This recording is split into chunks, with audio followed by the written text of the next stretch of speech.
నమస్తే, welcome to HM flavours. ఈరోజు ఒక కొత్త రెసిపీతో వచ్చేసాను. దీనికోసం 400 గ్రాముల పండిన టమాటోలు తీసుకున్నాను. చాలా బాగున్నాయి కదా, ఈ ఫామ్ ఫ్రెష్ టమాటోస్ అండి, ఫామ్ నుంచి వచ్చాయి.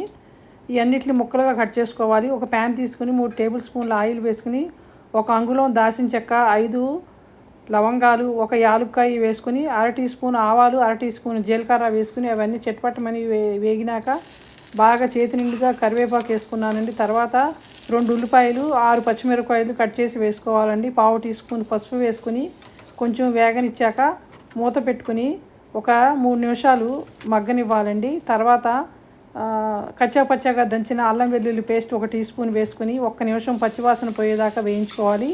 తర్వాత కోసి పెట్టుకున్న టమాటా ముక్కలు కూడా యాడ్ చేసుకోవాలండి.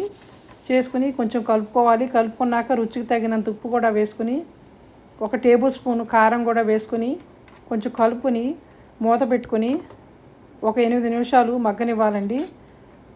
చాలా వరకు మగ్గిపోయినాయండి టమాటోలు. పెట్టి కొంతసేపు మగ్గినాక మెజర్మెంట్ కప్పు ఉంటుంది కదండి, ఆ కప్పు నీళ్లు పోసుకోవాలి. పోసుకుని కొంచెం ఉప్పు ఫైనల్గా అడ్జస్ట్ చేసుకుని ఒక 1/2 టీ స్పూన్ గరం మసాలా వేసుకొని మూత పెట్టుకుని కొంచెం ఉడకించుకోవాలండి. తర్వాత ఉడకబట్టినాక ఒక్కొక్క గుడ్డు పగలగొట్టి ఆమ్లెట్స్ లాగా ఆ గ్రేవీలో వేసుకోవాలండి. వేసుకొని లో ఫ్లేమ్లో సన్నటి సెగ మీద ఉడికించుకోవాలండి. ఉడికించుకున్నాక దాన్ని మళ్ళీ ఆమ్లెట్ కొంచెం తిరగేయాలండి. తిరగేసి ఉడికించుకోవాలి. ఉడికించుకుంటే కూర రెడీ అయిపోయినట్టేనండి. చాలా టేస్టీగా ఎమ్మీగా వచ్చిందండి కూర. మీరు కూడా తప్పకుండా ట్రై చేయండి. సన్నగా తరిగిన కరివేపాకు వేసుకుంటే కూర రెడీ అయిపోయిందండి. ఇది చపాతీతో కానీ రైస్తో కానీ చాలా ఎమ్మీగా ఉంటుందండి. తప్పకుండా ట్రై చేయండి. Please subscribe, like, share, follow HM flavours.